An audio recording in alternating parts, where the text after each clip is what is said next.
Shumë prej nesh e shohin konfliktin mes Iranit, Shteteve të Bashkuara të Amerikës dhe Izraelit si diçka të largët. Por sa ndikim ka ky konflikt në Shqipëri? Ndikimi i parë dhe më i drejtpërdrejtë është siguria kibernetike.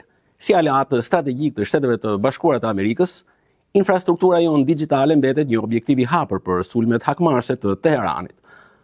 Së dyti, bllokimi i rrugëve tregtare në Yi do të përkthehet menjëherë me rritje të çmimit të naftës dhe produkteve të konsumit në tregun ton vendas. Së treti, mos harrojmë mijëra shqiptarë që jetojnë në qytetet e Yirit, të cilët sot gjenden nën kërcënimin e drejtpërdrejtë të raketave. Së katërti, në Shqipëri ndodhet baza mbështetëse e NATO-s. Së pesti, po në vendin ton ndodhet kampi Ashraf, në të cilin ndodhen opozitarët e regjimit aktual në Iran. Megjithatë, çdo sulm ndaj Shqipërisë do të thotë aktivizim i mekanizmave mbrojtës të NATO-s. Në një botë të lidhur dhe globale, asnjë konflikt nuk mbetet lokal.